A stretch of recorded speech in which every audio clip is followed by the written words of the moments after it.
In this video, I'll break down the Pallof press, a highly effective and underrated core exercise that can be performed at home or in the gym. I'll start by explaining the purpose and benefits of this movement, and then move on to demonstrating proper technique, common mistakes, and training modifications to match your current fitness level. I'll finish the video by laying out some strategies you can use to progress your core strength over time. And be sure to check out the timestamps in the description if you want to jump to a particular section of the video. The purpose of the Pallof press is to challenge the body in a way where your spine will naturally want to twist if the core is relaxed. As you can see here, extending the arms positions the band in a way that pulls the lumbar spine into rotation. The goal of this exercise is to fight against this rotational force and minimize lumbar twisting as much as possible by consciously engaging your core muscles. This kind of training is called anti-rotation spinal stability. And then the natural question is, why is avoiding spinal twisting important? Well, repetitive, forceful twisting of the lumbar spine can gradually damage your spinal joints and intervertebral discs, leading to potential pain and injury that disrupts your ability to move comfortably and effectively. During many exercises and activities, spinal twisting can easily occur if the core is weak or not being engaged properly, so it's important to strengthen anti-rotational stability. Furthermore, popular core exercises like the Russian twist are counterproductive to long-term spinal health and physical performance. In the Russian twist, you are forcefully and repetitively twisting the lumbar spine and doing so in a flexed position, meaning your spine is bent forward, which further increases the risk of damage to spinal tissues. To make matters worse, many individuals hold extra weight when doing this exercise, which adds even more undue stress on the spine.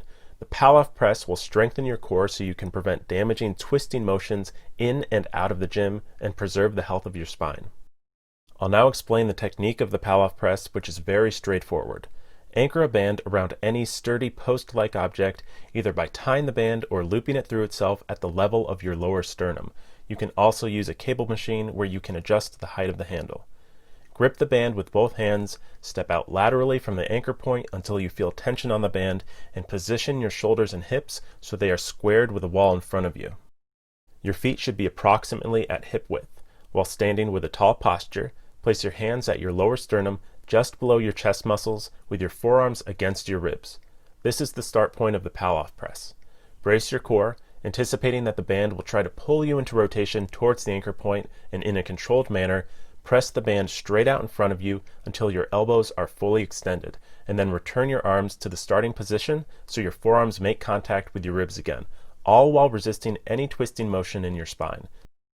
Here are 3 common mistakes often made in the Pallof press. Mistake number 1, allowing the shoulders to creep up towards the ceiling while the upper arms interiorly rotate. To ensure a proper shoulder position, pull your shoulders down towards the ground and imagine you're trying to hold a piece of paper in the back of your armpits during the entirety of the reps. This will engage your upper back muscles and keep your shoulders in a stable position. Mistake number 2, letting the lower back drift into an arch while the hips move backwards.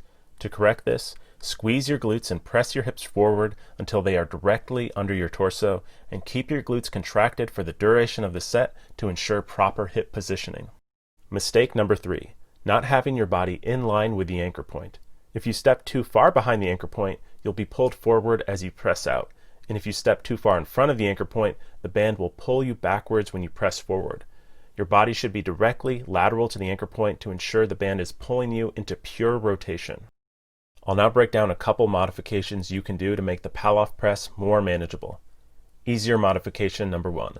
By stepping closer to the band's anchor point, you reduce tension on the band, making the exercise easier because there is less force pulling your spine into rotation. Easier modification number 2, getting into a tall kneeling position.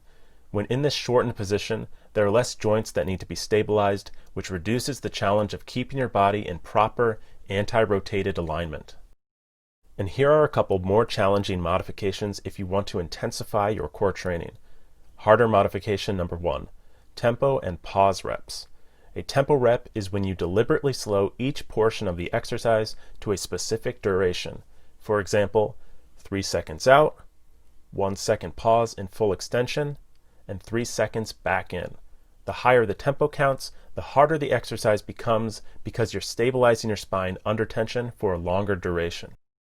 The pause rep is a very similar concept. except that the focus is pausing at full extension instead of increasing the duration of the in and out counts.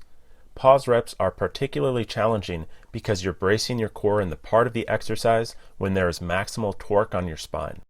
Harder modification number 2, stepping further away from the anchor point. By doing this, you increase the tension on the band, which makes the anti-rotational challenge more intense. Keep in mind that this modification, along with its easier modification counterpart, only works when using bands, since the tension varies depending on how much stretch is on the band. To finish things up, I'll go through some different strategies for progressing the Pallof press.